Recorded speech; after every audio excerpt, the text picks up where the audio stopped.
Muy bien. Muy bien. Sí. Bueno, en realidad ya hemos entrado en materia, ¿no? Sin Por eso duda. precisamente ha sido el ir poco a poco entrando. Yo a raíz de lo que ha dicho Andrés, la primera cuestión que me viene a la cabeza, sí que me ha sorprendido un poco, es que reflexionando tú sobre la Trinidad encarnada, el problema que nos hemos planteado muchas veces en nuestro diálogo, si mantener o no mantener los términos tradicionales que son para nosotros muy significativos, pero que para la gente ya no significan nada si no son objeto muchas veces pues de alguna parodia o incluso de algún programa televisivo un tanto llamativo, ¿no? Entonces, ¿en qué medida? Y al decir Trinidad me refiero a todo el inmenso misterio de la salvación con todas sus facetas de la encarnación, la redención, la resurrección, etc. A mí todo eso ya ha entrado en la esfera de lo que es una mitología. Entonces, ¿en qué medida mantenemos esa mitología o por fidelidad precisamente a lo que pudo ser el relato de Jesús? Y subrayo la palabra relato porque ya entramos muy a fondo en todo, en fidelidad a ese relato, que también puede ser a otros muchos relatos muy similares. ¿Cuál es la gran metáfora, si es que tenemos que tener alguna gran metáfora que nos inspire? Claro. Esta es un poco la primera pregunta. A todos, ¿eh? Claro, yo he dudado mucho en poner la palabra Trinidad. Posiblemente acabo hablando de experiencia trinitaria por aquello de mantener la continuidad. No me gusta, la palabra no. Pero yo, para que entendáis lo que intento todavía, porque eso no lo tengo elaborado a trozos, porque en el fondo he elaborado todo lo que quiero decir, pero todavía no he logrado un camino que me permita unificar, ¿no? Y entonces, al principio pensaba hablar de la Trinidad para, diríamos, desmontarla, y entonces ahora lo que intento es a ver si logro conservar la experiencia que está debajo, y entonces para que se entienda, yo pongo una escena prototípica, diría. Jesús rezando el Padre Nuestro con los apóstoles, cuando le preguntan, ¿cómo quieres que oremos? ¿No? Entonces Jesús les dice, orad como yo, Padre. Bueno, y es donde hoy veo yo lo que significa la Trinidad. Somos seres humanos con Jesús, formando comunidad con Él, que nos dirigimos a Dios como Abba, sabiendo que estamos viviendo de su vida, de su presencia, de su animación y de su espíritu. Eso es lo que yo quisiera dar como traducción simbólica, pero realista, de la experiencia trinitaria. No una Trinidad en el cielo, yo creo que lo de Rahner, bueno, hay una hipótesis que a lo mejor hablamos de ella, sobre Rahner. Yo creo que Rahner se dio cuenta de que por ese camino no podía seguir y por eso al final dice, nos refugiamos en el misterio y dejamos de hablar de estas cosas, ¿no? Pero bueno, yo por mantener la continuidad ya digo, la experiencia mejor sería hablar de experiencia trinitaria, porque si me preguntas qué me gustaría hablar, sería de Dios como Abba, de Dios como Padre, Padre-Madre, usándolo como símbolo, y nosotros como hijas, hijos y por lo tanto hermanos. Eso sería mi visión que quisiera ahora trasladar desde Jesús, apoyada en Jesús. José Arregui, tú habías pedido la palabra, adelante. Sí, pero era simplemente en reacción a algo que ha dicho Andrés en su presentación, en fin, de su propósito, de su proyecto teológico. Y has dicho, Andrés, que para elaborar este nuevo paradigma teológico harán falta siglos. Y yo me digo, pero si no tenemos siglos de paradigma religioso, ni de paradigma cristiano entendido como todo lo que ha sido hasta hoy por delante. Yo tengo la impresión de que el tiempo avanza a ritmo tan veloz. También en teología, los descubrimientos científicos cada vez nos dejan en fin, pues asombrados y a la vez boquiabiertos y un poco mudos en muchas cosas de las que hemos pensado como una cosmovisión indiscutible, y eso está repercutiendo directamente en nuestro lenguaje teológico, todo él.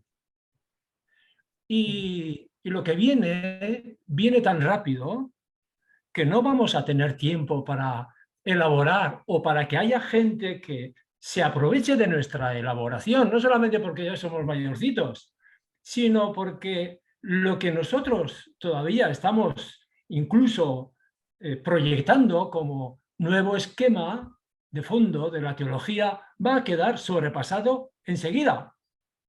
Está ya siendo superado. Entonces, si estamos hablando de que incluso no sé, el paradigma religioso con todas las coordenadas y todas las claves conceptuales y cosmovisionales que lo han sostenido, se están cayendo uno tras otro. El mundo metafísico, en fin, la imagen de que hay un soporte, otro nivel de realidad, otra entidad, otra realidad ontológica, más allá de la física, depende de cómo se entienda la metafísica, pero yo creo que eso de que estamos en un mundo post-metafísico está expresando algo muy verdadero, obligándonos también a entender de otra forma lo que llamamos físico. Y por la misma razón estamos ya en pleno proceso de cultura post-religiosa en ese sentido, en que la metafísica está quedando obsoleta. Bien, y la metafísica ha sido un soporte fundamental de la religión. Y por la misma razón el cristianismo, que comparte básicamente todos los cimientos conceptuales e imaginarios del esquema religioso tradicional. Todo eso está cambiando, pero tan rápidamente que no solamente porque somos viejos, sino porque los que vienen ya están en otra cosmovisión. No nos quedan siglos para que nuestra teología sea válida para alguien. Bueno, claro, yo no soy así tan drástico y lo pienso además. Yo hablo ahora en lo que estoy escribiendo estos días, estoy insistiendo mucho en lo que llamo la intencionalidad religiosa. Es decir, la realidad es plural. Nosotros somos, la palabra poliédrico del Papa no es la que más me gusta, pero bueno, somos plurales y poliédricos. Es decir, tenemos muchas dimensiones. Es decir, si yo hablo de un cuadro de las Meninas de Velázquez, estoy metido en una dimensión estética. La intencionalidad estética. Si yo voy al Museo del Prado y me empiezo a preguntar por la madera de los marcos, por los barnices de tal, no me entero de nada. Si voy al museo es para captar belleza, para comparar distintos modelos de belleza y tal. Entonces esto responde a una experiencia radical, humana, a un modo de estar en el mundo, que yo creo que eso no va a pasar nunca. Está desde los primitivos que hacían sus dibujos en las cuevas, hasta el neorrealismo, hasta la pintura clásica, y lo que varían son las traducciones concretas históricas que vamos haciendo, ¿no? Pero yo creo que las experiencias radicales son permanentes. Y por eso yo creo que la dimensión religiosa, tomada en sentido amplio, es un modo. Últimamente he descubierto la categoría de adoración, es decir, si tomamos la intencionalidad religiosa, ¿cuándo nace? Nace de que nos sentimos en el mundo y nos damos cuenta que esto, de alguna manera, hemos nacido, no existíamos, ahora existimos, el mundo no ha existido, podía existir, es decir, y descubrimos que hay un fundamento que no es empírico, que es desde el comienzo de la humanidad, se piensa en lo sagrado, que nos da esperanza, que nos asegura de alguna manera que la muerte no es lo último. Es lo que yo llamo intencionalidad religiosa. Yo creo que esto lo ha habido siempre, la hay ahora y estoy personalmente convencido de que la habrá siempre. Es decir, porque es un modo de relacionarse con la realidad. Como hay la intencionalidad científica, a la que tú aludes, el hombre siempre, incluso en la magia, como decía algún fenomenólogo, bueno, la magia hacían la barca y le hacía magia, pero también hacían las medidas y calculaban si podía flotar. Es decir, la ciencia es otra manera de relacionarse con el mundo que nunca pasará, ¿eh? Pero fíjate las distintas ciencias que ha habido y las que habrá. Bueno, en todo caso, yo creo que en la religión, en la intencionalidad religiosa, ahí hay una relación con algo distinto de lo empírico, que llamamos trascendencia, que llamamos aquello que adoramos, aquello que luego, durante toda la historia, estamos intentando averiguar cómo era y cómo es eso que descubrimos, ¿no? En esa historia nosotros pertenecemos a un filum, el filum de la piedad bíblica, pero que estaba totalmente relacionado con los otros filum de Egipto, de Babilonia. Es decir, la Biblia, como digo yo, es un libro ecuménico. Entonces ahí hay toda una concretización de una experiencias religiosas históricas que tienen un momento, una historia. Nosotros, creo que con Jesús entró una novedad, de hecho le matan, no se mata a nadie si no es por una novedad, en este caso quiero decir. Y por lo tanto Jesús introdujo una experiencia en el mundo religioso con cosas que yo creo que no van a pasar. No creo yo, por ejemplo, que cuando se descubre que eso que nos sostiene, que él llamó Abba, y que a mí me gusta traducir por, bueno, nuestra originación absoluta desde el amor, y que por lo tanto no puede ser de carácter personal, luego si queréis hablamos de eso. Yo creo que eso es que no va a pasar. Es decir, una vez que yo caigo en la cuenta de que aquello que me origina y que me sostiene es amor y es perdón, esto yo creo que va a estar ahí mientras haya gente humana que entre en la intencionalidad religiosa, yo creo que va a permanecer. Lo que varía es cómo lo interpretamos, cómo vamos sacando las consecuencias. Ayer hablaba yo con una persona muy angustiada que si tenía que confesarse, si no tenía que confesarse, si los sacramentos, claro, por ejemplo, los sacramentos tenemos que cambiarlos radicalmente. Es decir, yo hace mucho tiempo que ya he dicho que el sacramento de la confesión, como está, la gente lo ha dejado, ha hecho un referendo y dice eso no vale y lo abandonamos. Pero porque está interpretando mal lo que es una visión o una celebración de la sacralidad. Bueno, para explicar para contestar a eso inmediatamente, es decir, yo creo que estas relaciones fundamentales con lo real, a la que pertenece yo creo que la religiosa, yo creo que están desde el comienzo de la humanidad y que van a estar mientras haya personas que se pregunten por el sentido de su vida, qué va a ser de mí después de la muerte, por qué estoy aquí pudiendo no estar, etcétera, etcétera.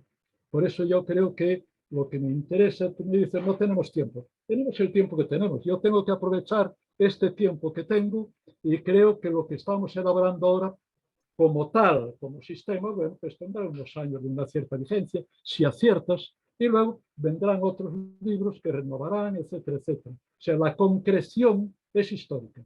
Ahora, hay concreciones que tienen mayor duración. El paradigma calcedónico no es una broma, es una construcción que yo creo que en muchos aspectos es absurda, contradictoria, pero que tiene de fondo algo de lo que vivieron millones de personas y que siguen viviendo.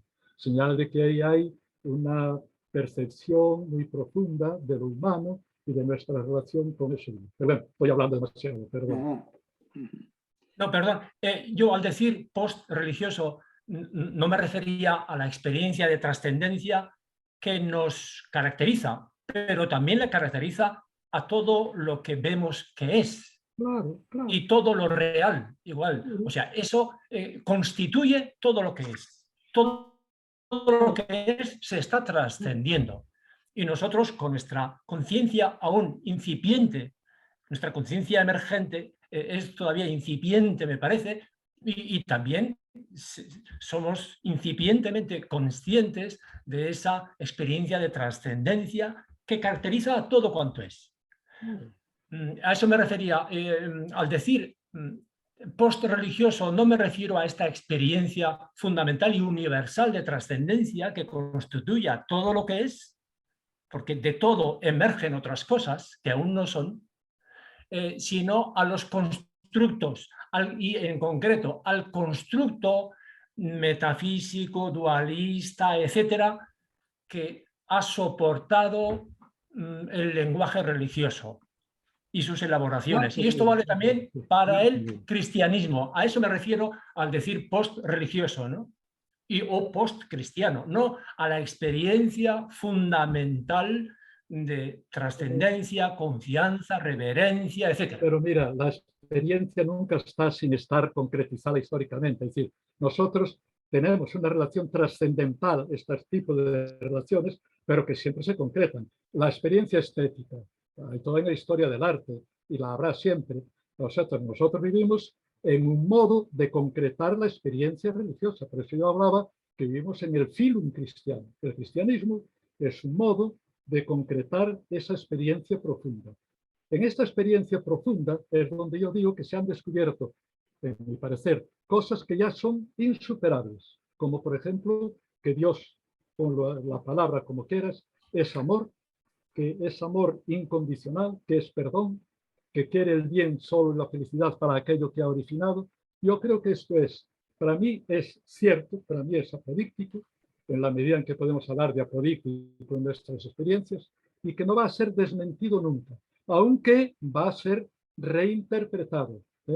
¿En qué medida estamos interpretando que Dios es amor y que nos vivimos como hijas y como hijos?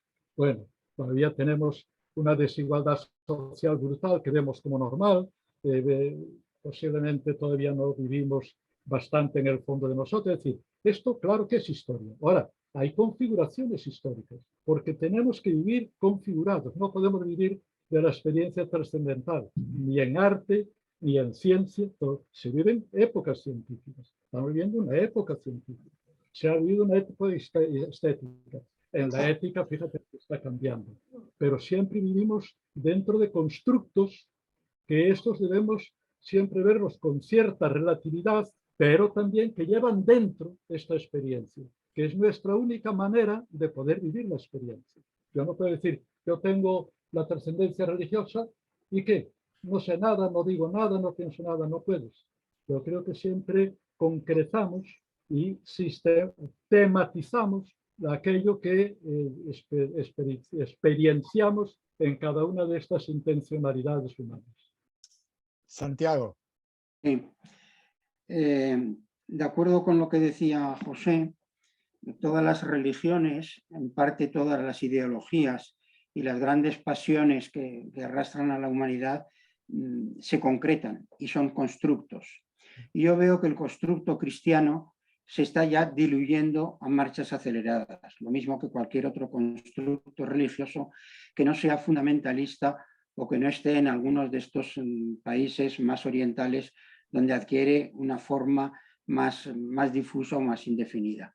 Pero es que yo llego a dudar también de que esa intencionalidad religiosa o la religiosidad de fondo, cuando no tiene mediación, cuando no tiene concreción, si no está desapareciendo. Es decir, si no estamos llegando a un automatismo y a una cotidianidad en la vida de las personas en que la misma intencionalidad, preocupación, sentimiento religioso va desapareciendo.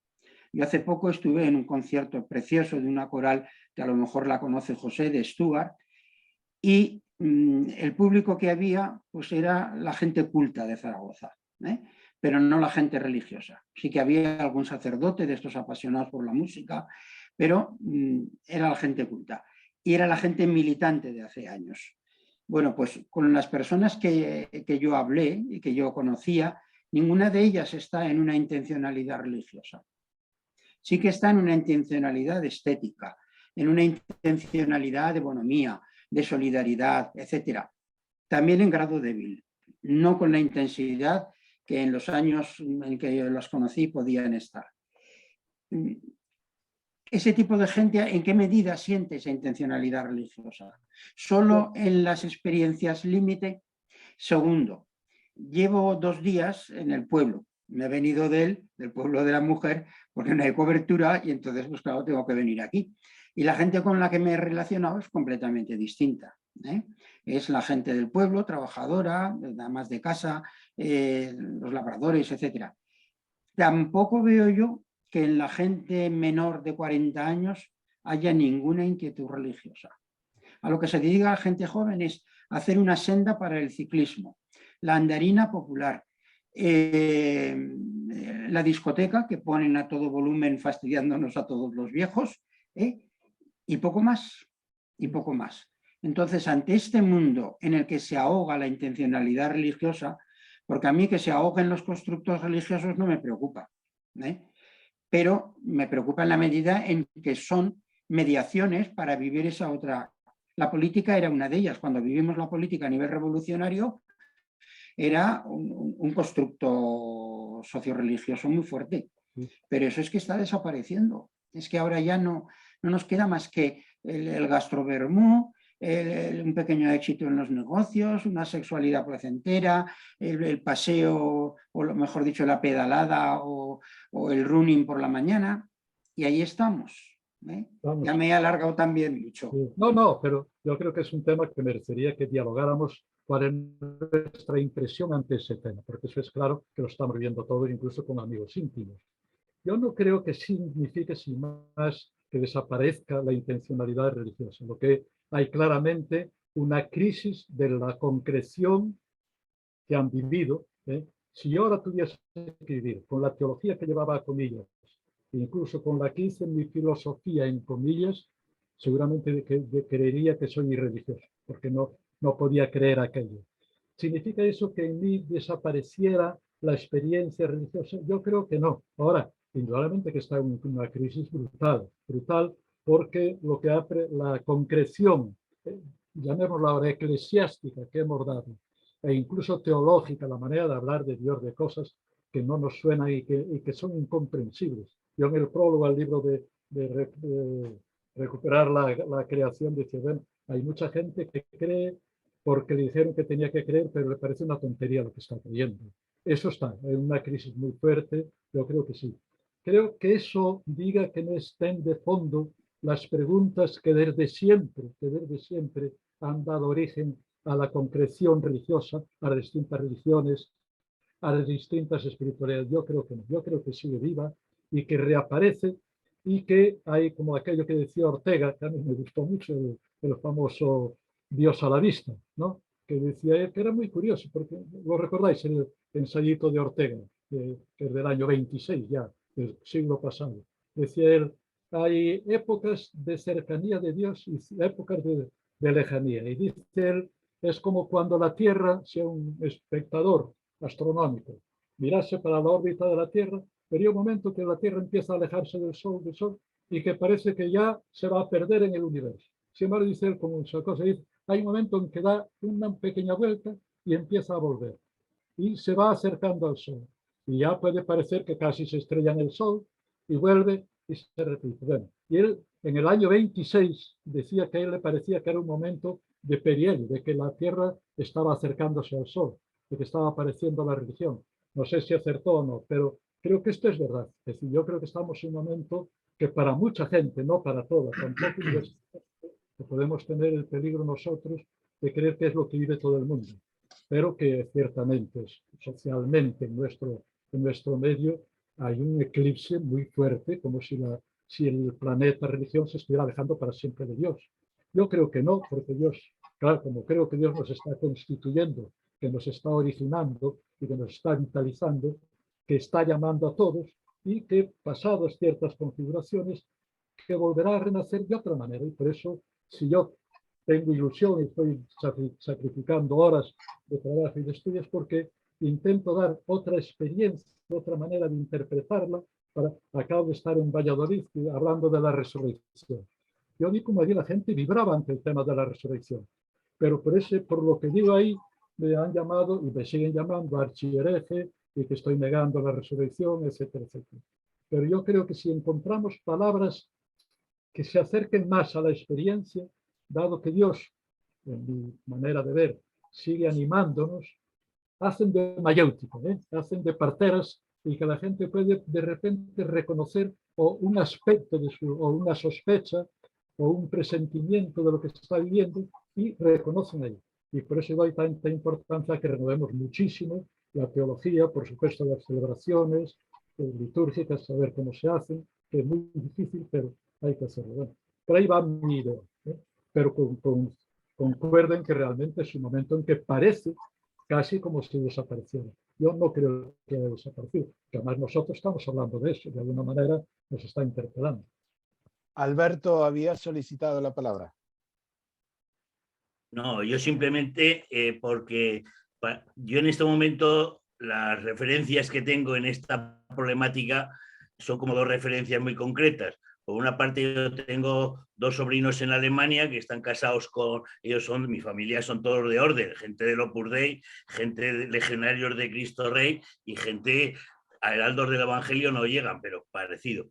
Pero bueno, aparte de eso, yo les quiero mucho a mi familia porque para eso somos hermanos y familia, pero unos sobrinos están en Alemania y están casados con la gente de Leipzig que proceden de una cultura totalmente agnóstica. O sea, es decir, que los términos religiosos, es que no saben nada, primero por cultura. Tú les dices, oye, San Juan, San Lucas, ¿esos en qué equipo juegan? O sea, es que su nivel de cultura religiosa es cero patatero. Pero es que su nivel, o sea, el otro día yo he ido a las dos bodas de mis dos sobrinos porque ellos han querido casar por la iglesia, pues yo he ido allí, he celebrado en Alemania, en Leipzig, la última no, porque celebró el cura de Leipzig que quería celebrar él, pues fantástico. Pero es decir, que no hay ningún interés para nada de nada. O sea, no ya de términos, es decir, porque nosotros procedemos de una cultura del nacionalcatolicismo, no nos engañemos, al menos no sé si hay alguno aquí de menos de 75 años, pero los que tenemos más de 75, quizás Santiago es más jovencico, pero bueno, los demás, los demás ya tenemos nuestra cultura nacional católica. Entonces, claro, estamos impregnados de una cultura religiosa terrible y tremenda. Pero claro, la gente de hoy, o sea, eso es mi referente. Entonces, claro, el lenguaje, o sea, es que no le dice absolutamente nada. Es decir, bueno, pues muy bien, si tú quieres creer, pues como el que quieres creer en el dios Thor de los vikingos, bueno, pues allá tú, ¿no? O en el dios Sol, que es el dios más antiguo de todos los dioses, pues bueno, pues muy bien, allá creer.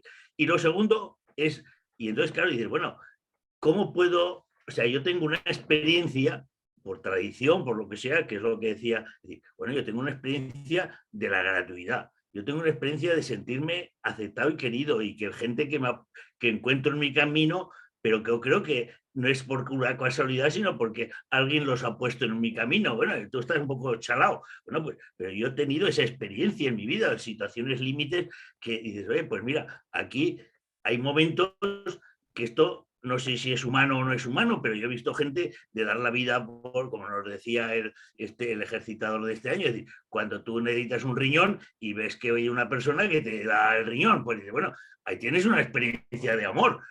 No, pues eso son física, pura física. Bueno, pues será pura física, pero entonces, por una parte, ese lenguaje de que los lenguajes ya superiores a lo físico y a lo secular y a lo pues no se es comunicable.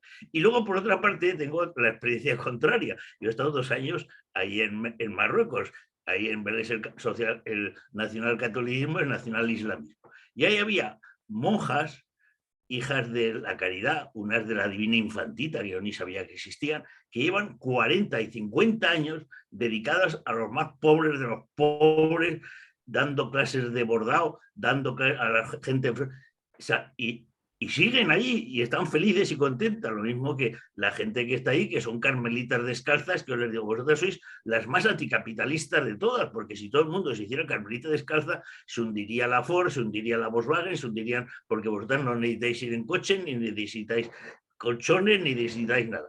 Pero no, nosotros no somos muy religiosas, bueno, pero claro, es un tipo de vida totalmente antisistema, porque están entregadísimas a la gente durante 10, 20, 40 años, sabiendo que ahí además, en el caso de Marruecos, jamás van a transmitir ningún lenguaje religioso, porque ahí no se puede hablar ni de Jesús ni de nada de nada. O sea, pero están ahí. Entonces, para mí es decir, bueno, esta gente, es decir, ellas tienen un lenguaje súper religiosísimo y luego además la mar de carcas, porque cuando hay elecciones dicen, no, aquí hay que votar al nuestro. ¿Y quiénes son los nuestros? El único que es el nuestro. Digo, pero hombre, habrá alguien más que el vuestro, y claro, es la derecha y la extrema derecha. Bueno, pero que dice, bueno, esta gente que son tan entregadas luego son alienada sociológicamente hablando y prosistema explotador.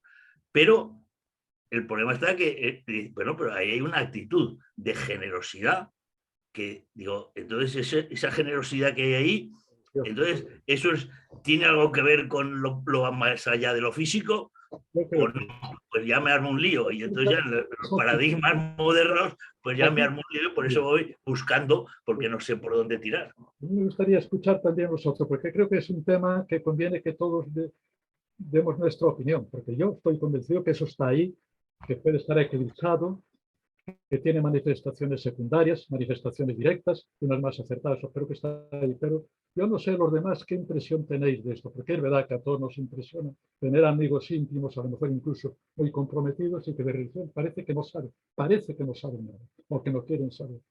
Yo creo que es solo que parece, pero no sé otras experiencias de los que estáis, ¿cómo lo veis? Muy bien, la palabra está en la mesa. José María. Yo veo todo lo que estamos diciendo y lo comparto todo. A la vez creo que todo necesitaría un poco de reajuste. Vamos, como a todos nos pasa, pues matices, ¿verdad? Para encajar las cosas, unas cosas que se dicen y que se oyen en la misma, empatarle, poder hacer puentes para dialogar.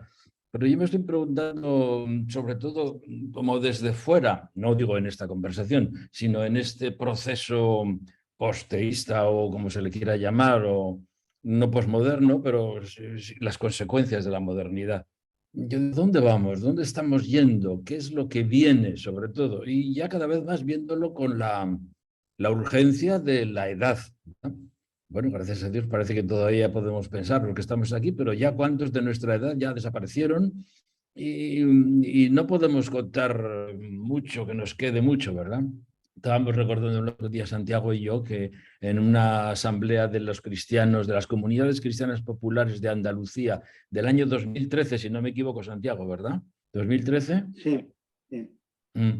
Que yo dije allí, nos quedan 15 años, y ya han pasado 9, y la noticia que me estaba dando estos días pasados, Santiago, sobre la realidad concreta de las comunidades cristianas populares de Zaragoza, que son quizá dentro del Estado español las que más, no sé, bueno, pues no poner, quitamos unas que se han significado mucho en el avance y la reflexión en este campo, han hecho un recorrido muy fuerte, pues es que están desapareciendo las comunidades. Y que ya, no dentro de 6 años que todavía quedaban, sino ya empiezan algunos a decir, bueno, nosotras, estas comunidades, nosotros dejamos este carro, hasta aquí hemos llegado y ahora vamos a seguir a pie. O sea, ya no podemos llegar más. Está bien lo que dices, Andrés, de que, bueno, nosotros cada uno hace su aportación y otros seguirán y otros reformularán. El libro puede ser que tenga todavía unos años de vigencia, pero luego vendrán otros que lo reformularán. Yo me pregunto... Perdón. Te recuerdo una cosa que decía José, claro, que dice, es que va a pasar, perdón. Yo te digo la verdad que yo estoy muy contento con lo que me toca vivir. Estoy muy inquieto porque estoy continuamente repensando, tratando de tal, pero sé que es lo que me toca y ya significa que siento no acierte más o si me parece que estoy siendo honesto con lo que digo, que lo fundamental, tal como yo lo veo, sigue válido para mí. Bueno, es lo que me toca. Tampoco me voy a angustiar porque no tenga la teología del siglo XXV, ¿no? O del XXVIII, o posiblemente desde el año 3000. No, pero tenemos que vivir en lo concreto, sabiendo que es provisorio, pero provisional, pero que tiene dentro algo que es eterno. Entonces, a mí eso me da mucha tranquilidad, esta distinción de niveles, de que lo fundamental está ahí. La configuración que le damos es histórica, la necesitamos, no es un capricho. Yo necesito tener una concreción, saber cómo pienso, cómo vivo, cómo interpreto, pero no pongo el peso en el modo concreto como lo interpreto, sino que sé que es mi manera actual de interpretar. Pero es para enlazar con lo que tú dices. Sí, quizá tú le das bastante más importancia a la continuidad que la que le doy yo. O tienes más fe en la continuidad que la que tengo yo. O sea, ¿esto va a seguir de verdad o simplemente esto se está hundiendo y se acabó? Yo he aplicado muchas veces... ¿Qué quieres hablando? Yo pensaba esta mañana, bueno, yo puedo leerme ahora el poema de Gilgamesh, supongo que lo conocéis todos, ¿no? Es anterior al tiempo Eje, es posiblemente 4 o 5 mil años antes de nosotros. Pero yo me emociono leyéndolo. Cuando ahí se habla de la inmortalidad, cuando se habla de la amistad, del encuentro del hombre con la mujer, ahí me encuentro. Es lo mismo, aunque expresado con otros símbolos, con otra manera, pero es un ser humano viviendo unas experiencias radicales que son las mismas radicalmente que estamos viviendo hoy. Y son miles de años de diferencia. Pero con eso no estamos interpretando la realidad con mayúscula y global, sino nuestra realidad humana. Estamos en nuestra caja humana y ahí estamos con nuestro debate. Pero eso es lo que pasa en un planeta de segundo orden, de una estrella de tercer orden, en una galaxia de cuarto orden, dentro de uno de los miles de millones de... Pero yo vivo en esta galaxia, yo vivo en esta.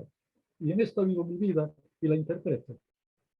Elsa ha solicitado la palabra. Yo no. Bueno, ahí teníamos eso a veces, nuestra polémica en el grupo, que alguno decía, no, es que todo lo que estamos hablando es de este planeta, no nos vayamos con el cosmos. Yo creo que ya no.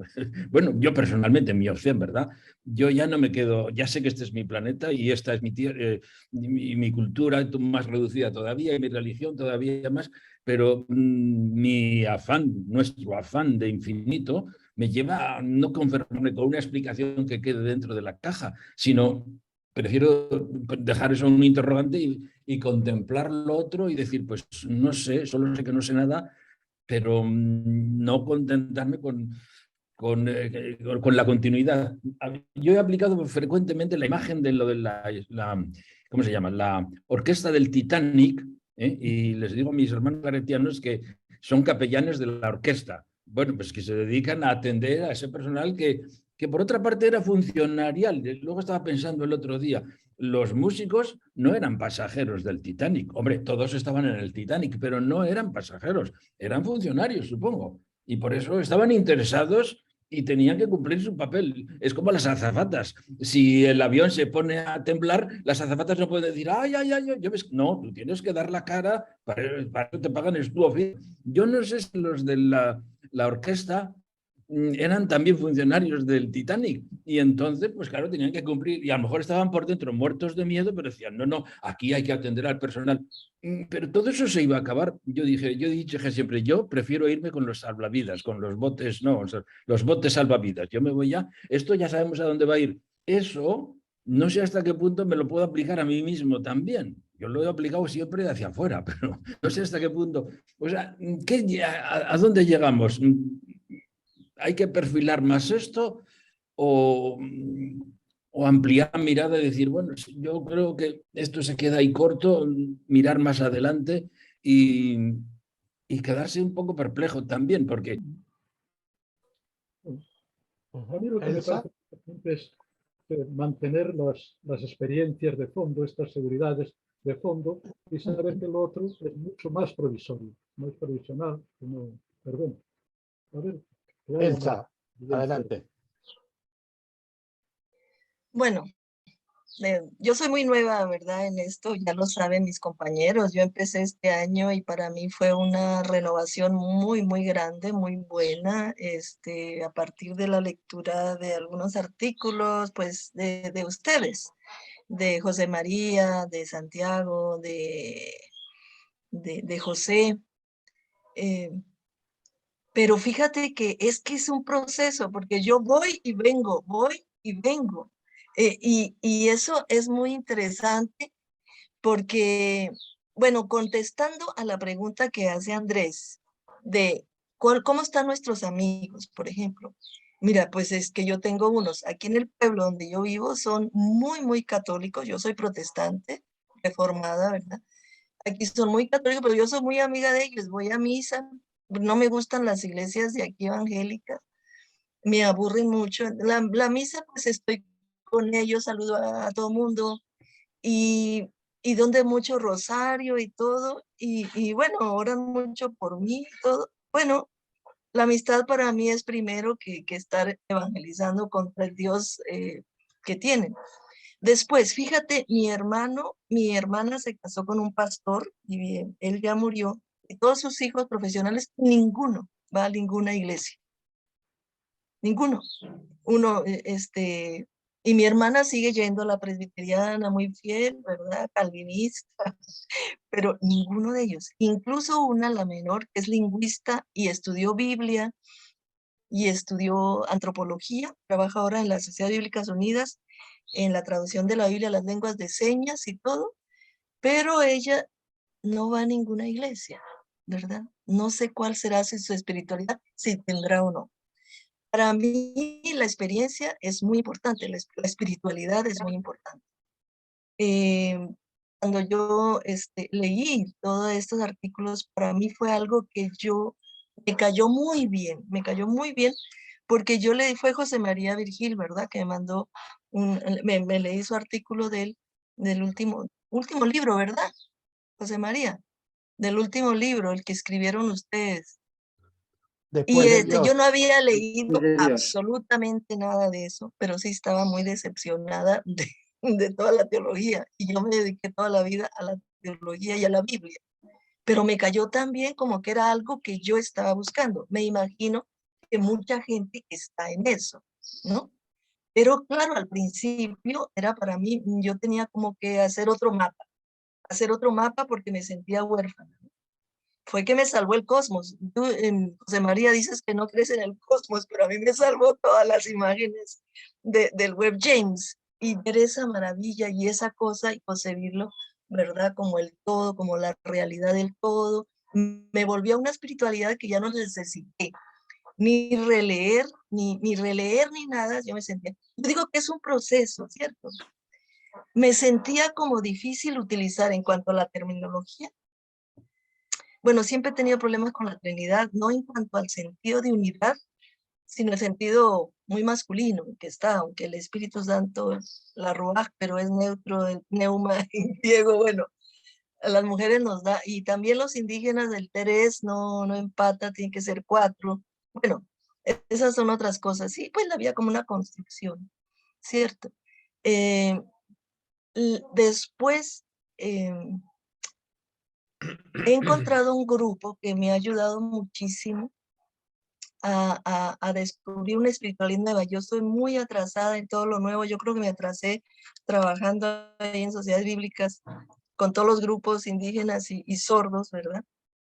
En las lecturas. Y entonces, cuando yo tenía problemas en utilizar el término Dios después, yo decía, pero es que cuando yo digo Dios, me viene solo el Dios externo. Entonces, mejor no lo utilizo. Pero después me volví a leer el artículo de José, tan hermoso sobre Dios, que ahora no tengo problemas en usarlo, pero es que ya en mi mente ya está otra forma cuando yo pienso en Dios, como misterio, como primera realidad, como realidad última, como frontal, todos los nombres que le da José Arregui, ¿sí?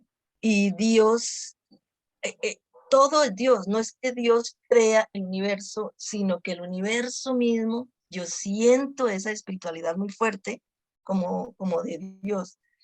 Y descubrí un libro que es viejísimo, pero que me ayuda, que me gustó muchísimo. Seguro a ustedes no les gustará, pero yo estoy en ese proceso, ¿no? Que es a este monje benedictino, Williges Jäger, ¿verdad? Él me ha creado el mapa, el mapa para poder integrar una nueva espiritualidad, ¿verdad? Y además, me decían mis amigos, este grupo, ¿no? Que está en toda la línea no dual, este grupo que se llama Evangelio en Pijamas, porque a las 7 de la mañana todos los sábados se reúnen, me mandaron libros, me puse a leer La hora y el mar, y El anhelo, y todas esas cosas, y Enrique Martínez también. Entonces,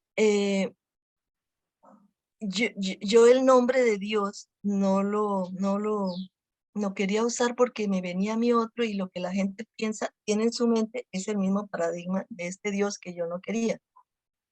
Pero este otro, sí, este otro que es el todo, ¿sí? Yo estoy en esa onda, no sé qué me pensarán, es que ahorita les estoy diciendo aquí a mis colegas, pero a mí me parece bien. Me preguntan, ¿y qué vas a hacer ahora con la Biblia? Y todo lo que has escrito en la Biblia y todo eso. Pero fíjate que, bueno, cuando uno empieza a interpretar, digamos, los textos, como lo hace el Williger, utiliza mucho la Biblia, utiliza el Williger llega, pero toda la relee a la luz de lo que él siente como esta nueva espiritualidad. O no, nueva no es, tal vez, pero para mí sí, ¿sí? Entonces ahora yo me siento como más libre de utilizar. Todavía la teología no, porque la teología sistemática, yo tengo problemas con aunque todo mi doctorado fue en Pablo, el de la gracia sí la retomaría porque aquí todo es gracia, eso sí. Yo estoy en ese proceso, no sé, pero no es continuidad. Yo creo que es una ruptura de todo lo que yo en mis 72 años había visto, pero que ahora porque yo he hecho muchas relecturas desde la teología de la liberación. Todos mis libros son relecturas de la teología de la liberación y me llenaron mucho. Pero ahora yo pienso, no sé, yo estoy ahorita en este proceso que me ha gustado mucho y creo que no es como yo estaba, sino que puedo acudir a la Biblia, pues porque soy biblista también, pero a hacer una lectura totalmente positivista, totalmente dentro de esta línea, ¿verdad?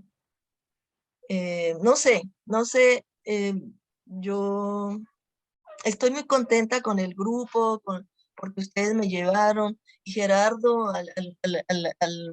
hacia el humanismo biococéntrico, para mí, pues esa es hacia donde uno debe caminar en la praxis, ¿verdad? Pero reconocer esta espiritualidad. Y yo la estoy viviendo, yo vivo en el campo, y eso del prestar atención, he descubierto todas las flores, porque a mí me criticaba mi esposo porque decía que no te fijas en las flores. Ya yo le digo, ay, pero qué bonita, y se hace 2 semanas está ahí, no las has visto. Entonces estoy en otra onda, viendo, Santiago quiere hablar, a ver. estando presente en eso. Lo que no puedo decir, no sé si para José María voy para atrás o para adelante, lo que no puedo decir es qué va a pasar de aquí a un año, ¿verdad? ¿Dónde estaré? Bueno, esa es mi experiencia, ¿no? Y es una novedad tal vez para mis colegas también, pero está en la pregunta que hacía Andrés. Si hay una ruptura, yo me creo posteísta y no tengo ningún problema de fe, de esto, como me sentía al principio media huérfana, porque lo he encontrado ahora en esta manera de vivir, en este modo nuevo de ver, de comprender, de entender, ¿verdad? Y tampoco tengo problema ya con la palabra Dios, porque ya lo veo como, no como el Dios externo, sino como el Dios en todo, el todo. Bueno, ese es mi testimonio Santiago prácticamente. parece que quiere decir algo. Santiago. Sí. Pregunto a esta biblista tan maja, ¿y por qué la Biblia? Si es tan antigua, si sí. la mayor parte de todo lo que dice nos suena a chino y lo poco que dice hay que reinterpretarlo de tal manera que casi llegamos a otra cosa distinta. Entonces, esta pregunta acerca de la Biblia me lleva a sintetizar un poco lo que hasta ahora hemos hablado, de que sí hay una intencionalidad religiosa de fondo, pero esa intencionalidad religiosa ha terminado la carrera a mitad de recorrido. Es decir, ya no se piensa que esa intencionalidad religiosa vaya más allá de la muerte. Que esa intencionalidad religiosa vaya más allá de la mente, de la muerte. De la muerte. Que la intencionalidad religiosa sobrepase la muerte. Es decir, que vivimos en una mentalidad empírica en la que aquí se acaba todo y que lo importante es darle el mayor significado posible a lo que tenemos entre manos. Y en ese significado posible y más bonito están esas experiencias del amor y del perdón. Pero más allá, nada. Es un parecer, ¿no? Es decir, pero no afirmado, sino, Por eso. pero no sabemos nada. Es decir, hablemos de lo que podemos de este mundo, que es del amor y del perdón, y dejemos lo otro en una suspensión de juicio ante la cual cada uno se incline por una cosa o por otra. Pero entonces, y yo ahora vuelvo y recojo un poco el guión que habíamos presentado para este debate, ¿no? Si estamos de acuerdo en que hay esa intencionalidad incluso religiosa, quizás no transmundana, pero estamos todos de acuerdo en que los constructos que la concretan tienen que estar en una profunda y serísima revisión. ¿Hasta dónde llevamos esa deconstrucción y qué consecuencias tiene? En la religiosidad popular, en nuestra experiencia personal de la oración, en el fomento de la característica personal que nosotros tenemos y que atribuimos a Dios, que lo has nombrado antes, ¿no? Es decir, podemos centrar un poco en hasta dónde deconstruimos, qué consecuencias tiene, seguimos adelante, qué opinamos unos y otros. Mira, deja contestarte lo de la Biblia. No tengo Sí. problema. Para mí los poemas, a veces leo unos poemas de Sabina, que son tan inspiradores que yo lo siento como Biblia, ¿no? Como, por decirlo así. Y también podría ser otro libro, otra novela. Me gusta mucho la literatura.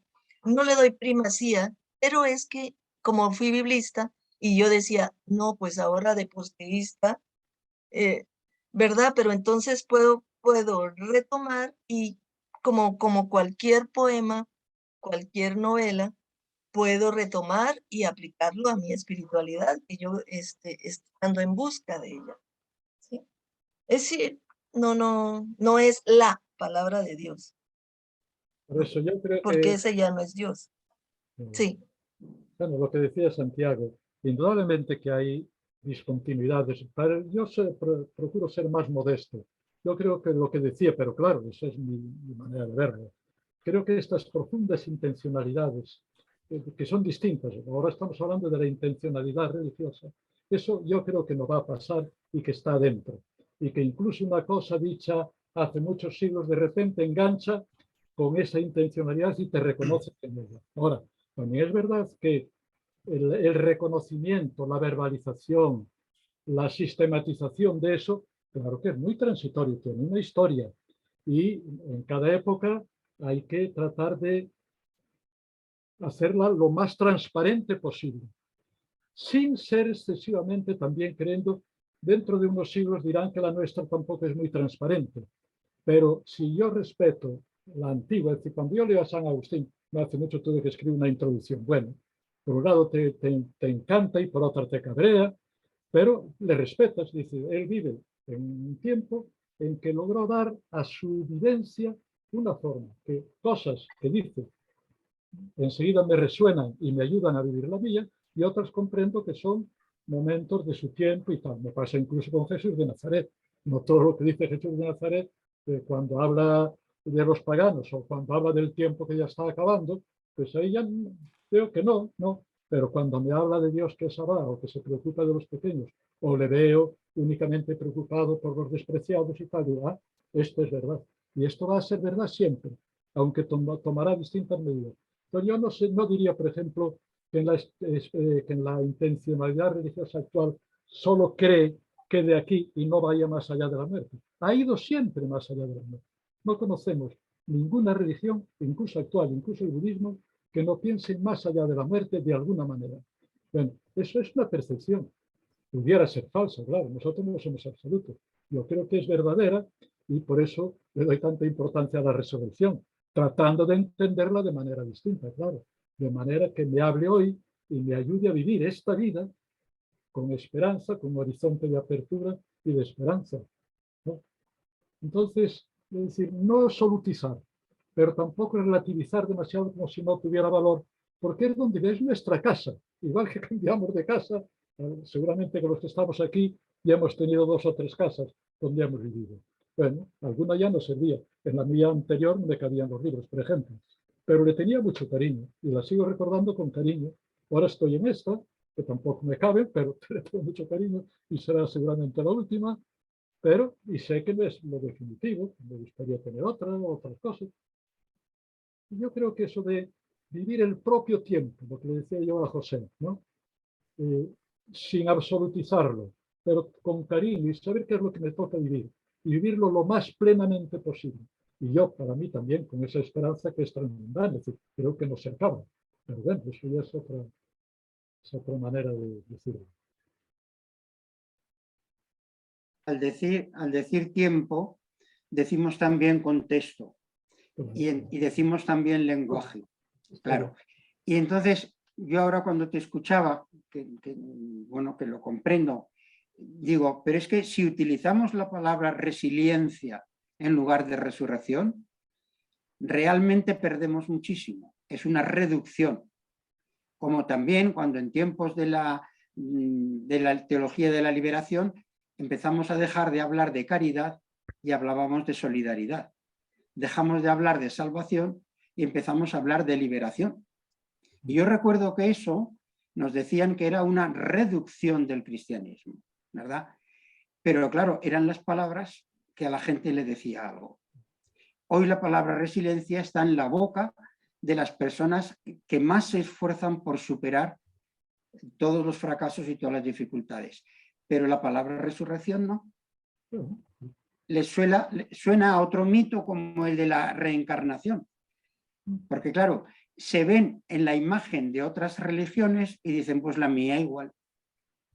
Bueno, eso es lo que... Yo tendré que confrontar mi experiencia con eso que me dice cada uno, y decir, yo creo que esto responde más a la realidad. Y por eso tú estás y tienes tu manera de concebirlo, claro, y respetando a los demás. Y yo como interpreto ahora la resurrección, pues no es como la interpretaba hace años. Respeta a los que no la tienen igual, pero a mí me ayuda a vivir y creo que enlaza con lo que vivió Jesús de Nazaret también. Porque también gracias a su experiencia, que él ya era, como yo insisto, él ya era un creyente en la resurrección, que parece que la resurrección empieza con Jesús de Nazaret, no, él creía en la resurrección, que la había heredado, solo que gracias a su destino hemos profundizado, creo yo, y comprendido un poco mejor la idea, pero la resurrección estaba ahí, y yo creo que está desde la prehistoria en la humanidad, la experiencia radical de lo que se quiere decir. Ahora, nosotros tenemos que tratar de comprenderla hoy de manera que no sabe. Si la palabra resiliencia a ti te ayuda mejor a comprenderla, porque nadie te puede prohibir usarla.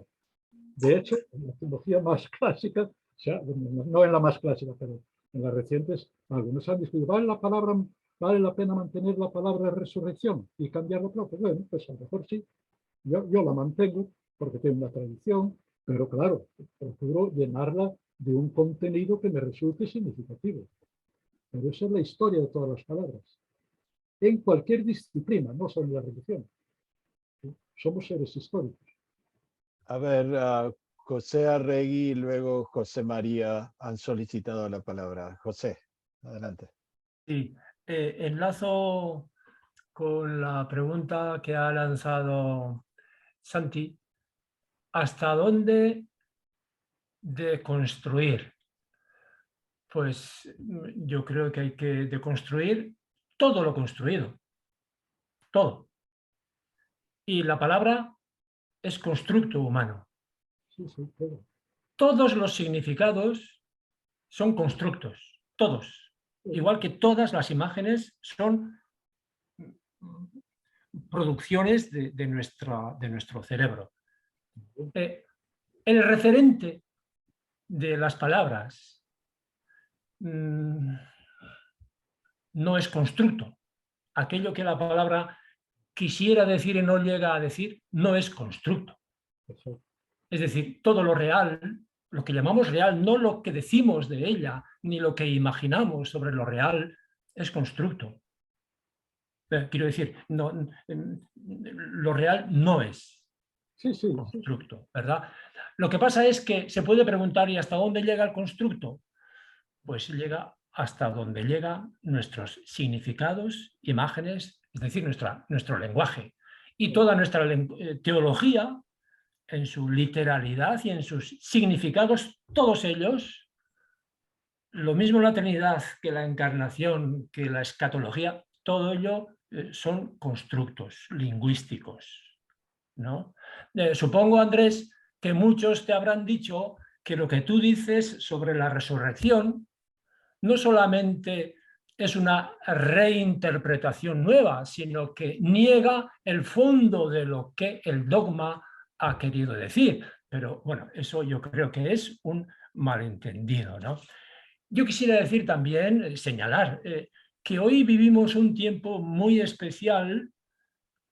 Todas las épocas a lo mejor se han afirmado a sí mismas como el tiempo eje, ¿no? Pero un tiempo axial de una importancia muy grande desde un punto de vista cultural y por lo tanto también teológico, ¿no? Me parece que muchos o todos los grandes presupuestos, imágenes y no sé, certidumbres que han soportado, que han sostenido nuestra teología, están desmoronándose, ¿no? Por ejemplo, la cristología. Nuestra cristología ha sido eminentemente antropocéntrica y lo sigue siendo todavía. A mí me parece que incluso, hombre, menos pánica de algunos que han roto y han trascendido el paradigma antropocéntrico y en definitiva muy geocéntrico, como si nosotros fuésemos la forma emergente suprema de la evolución de la vida, no solamente en nuestra Tierra, sino en el universo. Y yo creo que eso es una ingenuidad. Y sobre esa ingenuidad se ha construido toda la teología en general y toda la cristología en particular.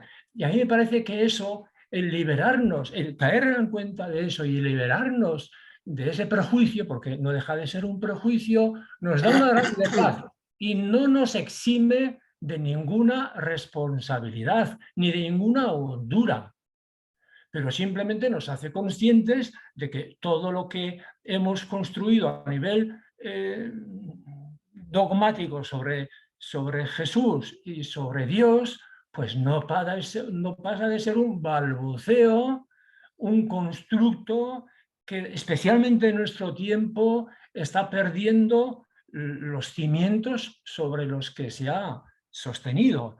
Y para terminar, ¿se acaba todo con la muerte? De eso yo estoy seguro, desde lo poquito que sé de la ciencia y desde lo que me dice todo, de que nada se acaba con la muerte, sino que se transforma. Si la materia-energía no se crea ni se transforma, esto no solamente nos dice que el comienzo del mundo, tal como lo hemos imaginado como creación, también es un constructo muy ingenuo, pero también nos dice que quienes dicen que con la muerte se acaba todo, pues es otra ingenuidad.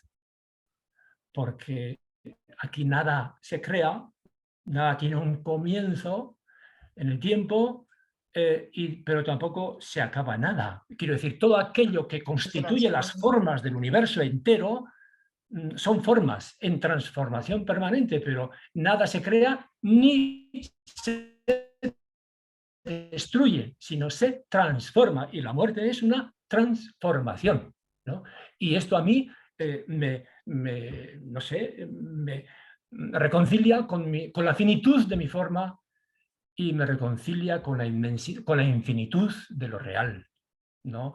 De lo que yo formo humilde parte y que no se deconstruye, ¿no? Eso no lo podemos deconstruir. Bueno, a ver, José Pásale María y luego Gerardo. Gerardo. Gerardo, pásale a Gerardo. Ok, Gerardo, tiene la palabra. Sí, ha sido una conversación muy rica en ideas y con diversas posiciones, pero encuentro la interpretación de José sobre todo se transforma. Estoy totalmente en desacuerdo, totalmente en desacuerdo. Hemos adoptado como grupo que el emergentismo como una interpretación razonable de cómo en el cosmos, desde el Big Bang hacia adelante, se avanza de lo simple a lo complejo. Y en ese avanzar hacia lo complejo van surgiendo realidades radicalmente nuevas. Cuando tú hablas de que todo, nada deja de existir, todo se transforma. Estás usando la misma metáfora del polvo de estrellas. Somos polvo de estrellas. No somos polvo de estrellas. Ay, a mí me gusta. Somos hechos de polvo de estrellas, Sí. pero no somos polvo de estrellas. Una catedral es hecha de piedras o una construcción o de ladrillos, pero no es polvo de ladrillo, ni es piedra, es otra cosa. Y nosotros como seres vivientes somos únicos, cada uno de nosotros es único, y cada uno en la muerte, yo dejé de creer en la resurrección, y creo que cuando yo me muera, yo me acabo, yo no soy polvo de estrellas, soy mucho más que polvo de estrellas. Soy un ser viviente con una organización complejísima, y eso me hace único, y eso desaparece. Esa unicidad desaparece.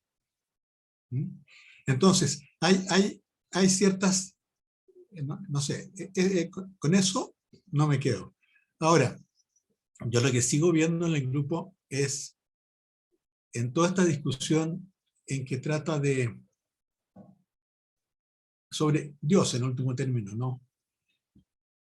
Bueno, en algunas líneas que le escribí a Tony, que me compartió unos diálogos muy interesantes, pero que no cabe referirse ahora, en que hablan creyentes que buscan una relación no conflictiva con la ciencia. Por ahí va el tema de los diálogos. Son científicos teístas. Científicos teístas. Científicos teístas. Y cuando hablan de Dios, y es lo que me pasa un poco cuando José habla de Dios o cuando José María hablan de Dios, yo no reconozco a Dios. O sea, de ahí de alguna manera un uso, en mi opinión, humilde opinión, un uso un poquito abusivo de un concepto que ya fue patentado. Hay una patente intelectual en la concepción teísta. Y el derecho de usar la palabra Dios de alguna manera pertenece a esa concepción, a una concepción de un Dios que es personal, que es creador, que ama, que nos ama. Eso es Dios. Ese era Dios para mí cuando creía en Dios y dejé de creerlo. Entonces, llamar Dios, yo sé que cuando José tú hablas, dices, bueno, llamémoslo Dios u otra cosa. Bueno, llamémoslo otra cosa. Cuando tú dices realidad, llamémoslo realidad. La realidad me resulta admirable, la realidad me resulta sorprendente. La realidad me produce sensación de sacralidad y de respeto. Pero no la llamemos Dios. Dejemos de usar la palabra Dios. Dejemos de construir, de tapar un hueco que quedó de la deconstrucción, de la pérdida de la fe, de tapar ese hueco con algo que no tiene nada que ver con el Dios de Jesús, en el cual yo creí. Entonces, no sé, yo he dicho en reuniones anteriores que de alguna manera me considero un posteísta, en el sentido de que ya dejó de preocuparme esta conversación sobre Dios. Y lo que me preocupa es mucho más lo que Elsa mencionó hace un rato atrás, esto que hemos trabajado como grupo también, esto del humanismo vivo, ecocéntrico y liberador. Y movernos mucho más de la ortodoxia y de una crítica a la ortodoxia hacia la ortopraxis que tiene que ver con el legado valórico de Jesús. Ahí hay algo muy vivo, eso es inspirador. Eso da sentido a nuestras vidas, independientemente de que yo diga, no creo que después de morir, mejor dicho, crea que yo desaparezco cuando muero. Y ese darle sentido en afrontar los problemas actuales de la justicia social, de la justicia ecológica, de la justicia del desafío del calentamiento global, el desafío de las guerras que continúan, el desafío del hambre. Hasta dónde la inspiración de Jesús, que viene de sus enseñanzas y de su testimonio de vida, son iluminadoras. Y es por ahí donde va la salvación del que yo no llamo ya cristianismo, habría que llamar jesuitismo. Yo fui jesuita por 7 años. Bueno. Entonces no digo entonces, que convirtamos el cristianismo en la compañía de Jesús, pero algo más como jesucismo que cristianismo. Bueno, discúlpeme que me haya está extendido. bien. Entonces aparece Andrés y Alberto aquí un poco la naturaleza de nuestro grupo, que no es homogéneo. No es homogéneo. Es decir, tenemos discordancias, matices. Hay muchas cosas, sí, homogéneas que coincidimos, pero hay también otras en las cuales no. Y así hemos transitado por casi ya 2 años.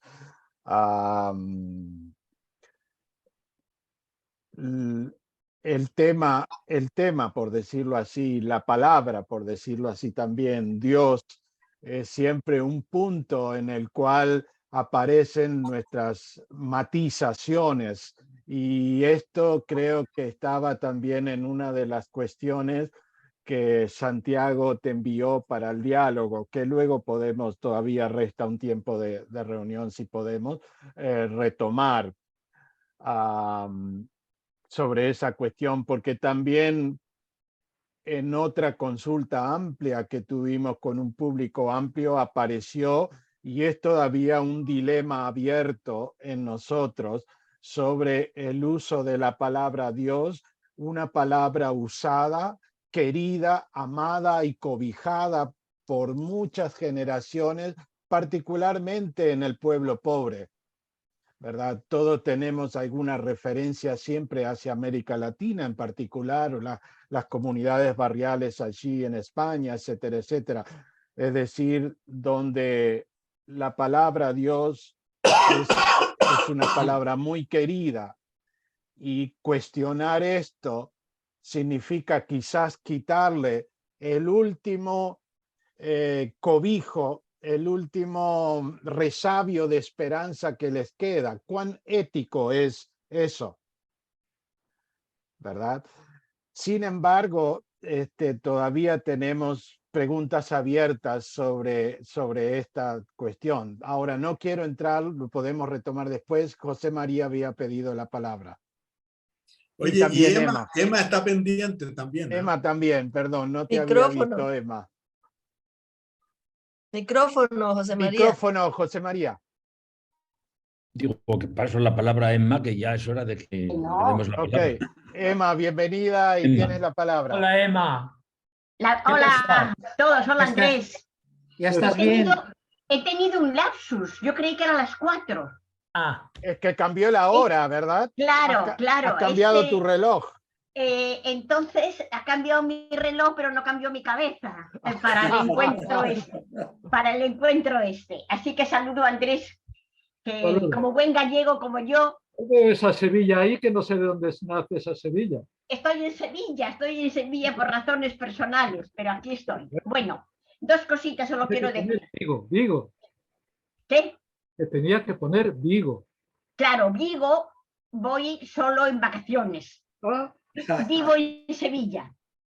Bueno, varias cositas. Uno, cuando hablaba uno de vosotros de la diferencia, yo creo que nuestras diferencias son una profunda riqueza, es que expresan la pluralidad de tantas personas en búsqueda, que proceden del cristianismo, y que no les vale ya muchos constructos de los que hemos estado usando.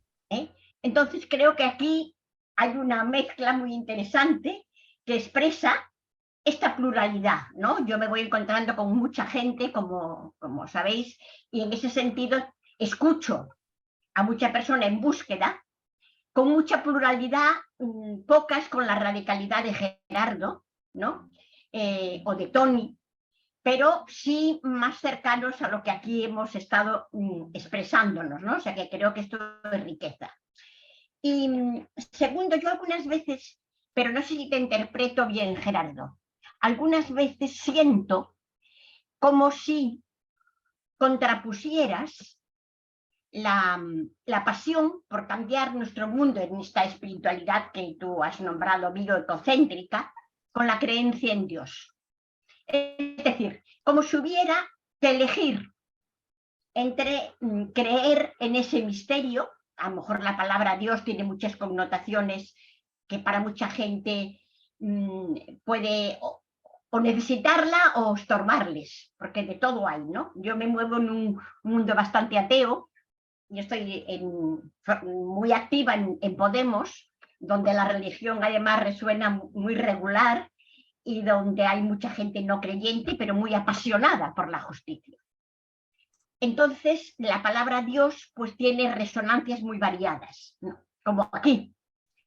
Pero yo a veces ya me ha pasado lo mismo, como si creer en el misterio, en esos nombres que a mí me gustan, como los nombra José, porque me parecen muy creativos y en muchos de ellos yo me siento profundamente inspirada, sin hacer de ninguno de ellos el nombre. Por eso también José pone muchos nombres variados, pero expresan una realidad, ¿no?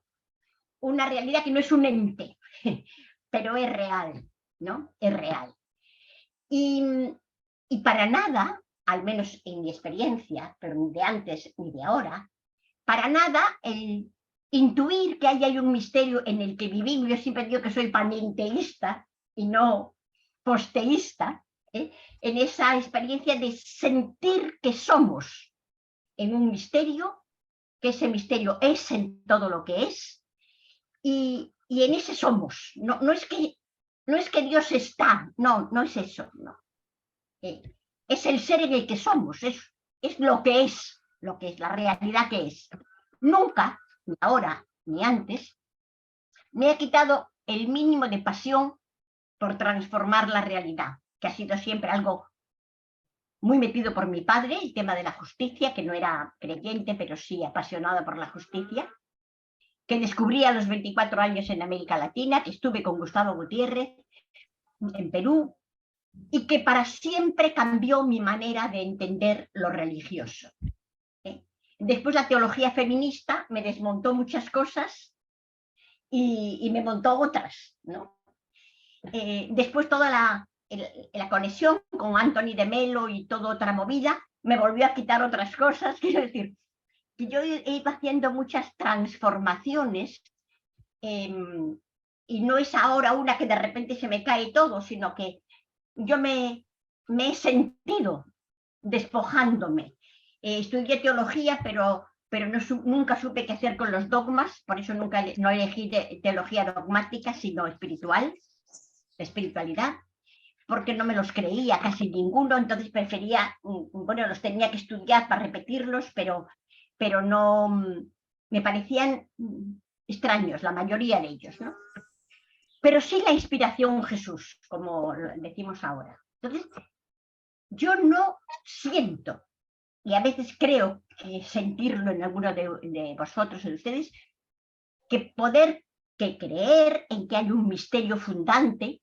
Incluso yo pienso como José que la energía personal o individual que somos o especial que somos se transforma. Yo no creo que se destruye, sino que eso que somos pues emergerá en a lo mejor algo mejor de lo que somos o emergerá con otros que son, pero sí que creo que podrá desaparecer mi ego, el yo psicológico. Yo de eso sí que creo que el yo psicológico se destruye con mi cuerpo, el yo psicológico. Pero el yo esencial, el yo nuclear, el yo energético, el yo ser, que soy con lo que es, no se destruye. Esa es mi creencia. A lo mejor cuando me muera, pues resulta que, como me decía un alumno hace muchos años, Emma, y cuando te mueras, si descubres que no hay Dios y no hay nada, qué disgusto, ¿no? Digo, si no hay nada, no tengo tiempo de disgustarme. Me muero y se acabó, ¿no? Claro, pero entre tanto, pues si me ayuda, ¿no? Esto ya hace muchísimos años. Bueno, yo estoy ahí, en ese tránsito también un poco con Elsa, en un tránsito que llevo haciendo hace muchos años, no posteístas, pero sí desmontadores de constructos cerrados. A lo mejor yo soy demasiado líquida, nunca he sido radical en nada. Yo a los 25 años, que era amiga de Pilono, le dije que yo ya había dejado de querer ser santa y buena porque eso era terrible. Entonces, que yo quería ser yo y que si no era santa, pues que era problema de los que querían ser santas, pero no mío. Tenía 24 años. Entonces, bueno, yo sí que creo que me gusta estar en este grupo porque me aporta gente que está en lugares distintos, pero abriendo otros caminos, y algunos que estamos en búsqueda más modesta de seguir sustentando esa creencia en el misterio fundante. Una pregunta sobre personal, ¿no? Un Dios personal. Es que yo no sé lo que es ya persona, pero yo sí sé que tuifico la vida. Yo hablo con las plantas, hablo con los árboles, hablo con las piedras, hablo con las hormigas. Me encanta ver. Hablo porque siento que son vida. Que son vida. Lo que pasa es que nosotros, los humanos, no conocemos por experiencia nada superior a lo personal. Y por eso al pensar en Dios lo hemos pensado personal porque no tenemos constructo superior a lo personal. Experiencial. Pero eso es un constructo mental. Si es que ahora que vemos que el hombre es capaz de lo mejor, el ser humano de lo mejor y de lo peor. Bueno, nada más. Así una pequeña aportación de por dónde voy yo. Lo has dicho muy bien, Emma. Si los caballos tuvieran dioses, sería un dios caballo. Claro, claro, claro, claro. Ah. Son constructos mentales de lo que conocemos. Yo Claro. siempre estoy intrigado, Emma, de preguntarte qué te dicen los árboles, qué te dicen las plantas, qué te dicen las piedras. Hoy me enseñan muchísimo, Tony. Mira, el árbol me enseña a buscar mi profundidad, me enseña a despojarse y seguir vivo. Mucho, tenemos grandes conversaciones. Bueno. Yo también, yo también. Bueno, porque dices que tú hablas, yo quería saber si ellos te hablaban. No, hablan. Yo los miro y de su vida aprendo. Y en ese sentido hablan, ¿no? Como las hormigas, me encantan verlas. José María. Una pequeña aclaración a lo que dijo Emma sobre mí. A ver. Mira, Emma, estoy de acuerdo con lo que tú planteas. Yo no estoy en absoluto diciendo que es una cosa o la otra. Pero hay un tema distinto ahí.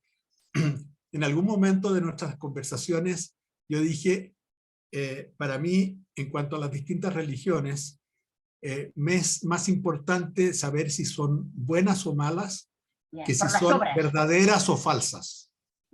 Sí, de acuerdo. Ya. Y ahí yo diría que en el enfoque que hemos planteado varios de nosotros de este humanismo bioecocéntrico y liberador, la idea básica es que es inclusivo, que pueden haber teístas, posteístas, ateos, con distintas concepciones de Dios que dan sentido a sus vidas, pero que convergen en esta reacción solidaria, responsabilidad colectiva de responder a los problemas del mundo en un momento dado. Sí, sí, entonces, no hay exclusiones, no. Pero sigo pensando que hay religiones o religiosidades o forma de comportarse de ciertas comunidades y líderes religiosos que sí son malas. Que sí, Claro. que sí. Vea la Van en historia contra de- del en contra cristianismo. de. Vea. Yo diría que hay básicamente dos elementos que yo los considero negativos. Uno es el providencialismo, es creer en un Dios que nada se mueve sin que Él lo autorice o lo quiera o lo haga. Y que en último término Dios se ocupa de todo. Entonces lleva una pasividad, una irresponsabilidad nuestra frente a los grandes desafíos de la humanidad en este momento. Sí, sí, de acuerdo. Y el otro tema es el tema de considerar que los males de la tierra son el resultado de nuestros pecados y son castigos de la divinidad. Ese es otro componente religioso que yo encuentro que es también atornilla al revés en lo que estamos planteando. Sí, Pero de de ninguna manera yo creo que perfectamente respeto la libertad de los teístas de seguir creyendo en un Dios personal en la medida en que es bueno, no que es verdadero, en la medida en que es bueno para ellos porque les da sentido a sus vidas. Y eso es lo que ha pasado por miles de años con distintas formas de religión. La religión ha cumplido una función de dar sentido a la existencia humana. Y bueno, y si ellos quieren seguir por ese camino, que sigan. No estoy en contra de eso. Ya. Permíteme, José María, solo Gerardo, hemos hablado de esto.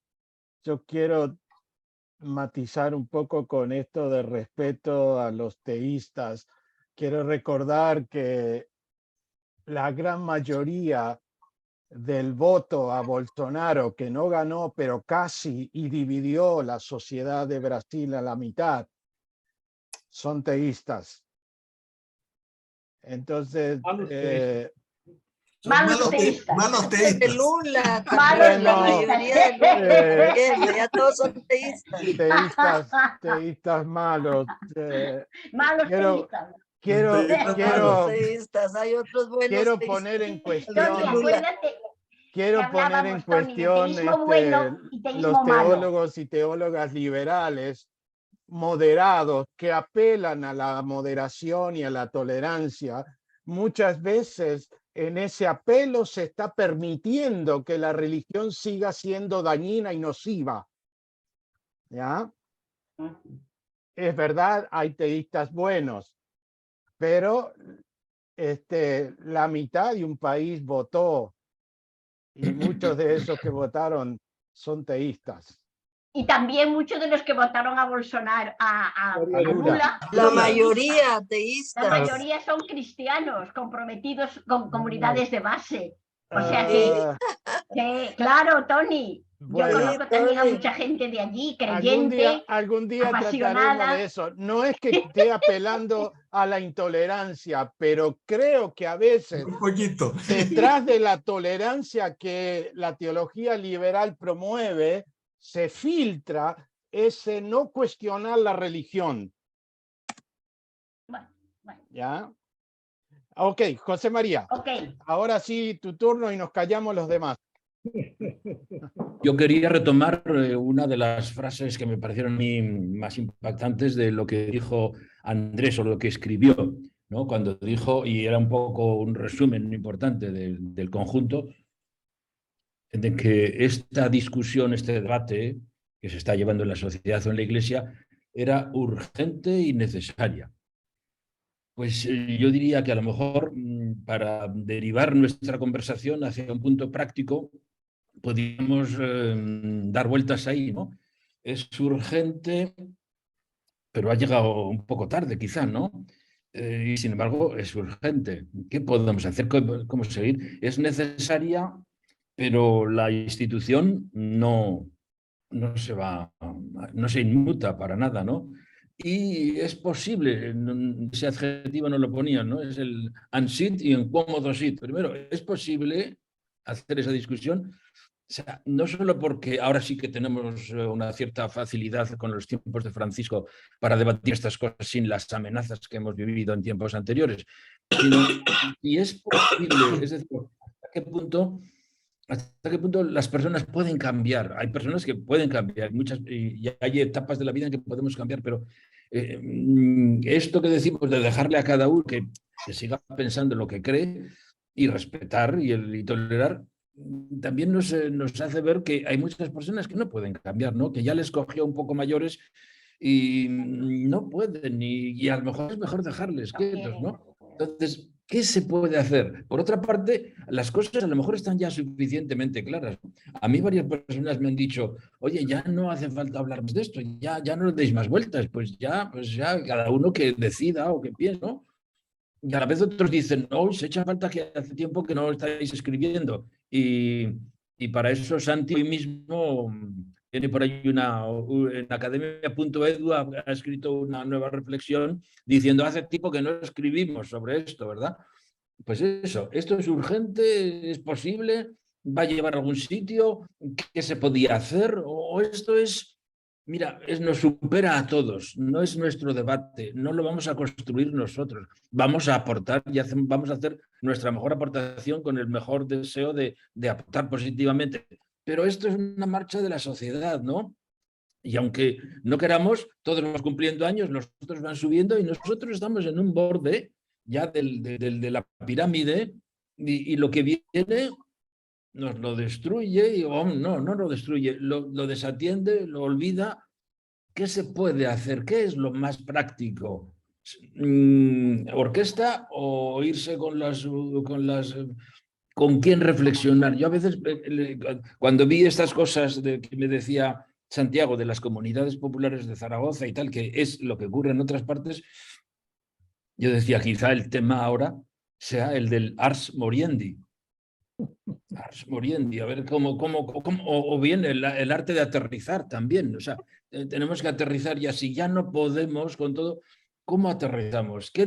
¿No habría que tematizarlo eso cristianamente también? Estamos en un periodo en que una cultura se acaba, una cultura que ya los jóvenes no, y una cultura religiosa parece que se acaba, y nosotros nos sentimos felices dentro de ella y hemos seguido cultivando, pero llega un momento en que uno dice, no sé si este esfuerzo sería mejor que yo lo dedicara a bajarme del Titanic y ponerme a reflexionar con estos jóvenes, porque, no sé, bueno, esa es la pregunta, ¿es urgente, es necesaria, es posible? ¿Qué se puede hacer? ¿Qué podemos hacer? ¿Estamos haciendo el mejor servicio que podemos reflexionando críticamente en la Iglesia y en la sociedad sobre esto? Porque teóricamente podemos hablar mucho y debemos hablar más, quizá, pero mirando el servicio que podemos hacer, ¿cuál sería lo práctico, lo urgente y necesario y práctico? Esa es mi reflexión, quizá incluso para, digo, aterrizar en la praxis, en el hacer, ¿qué podemos hacer? Santiago. Sí, Andrés.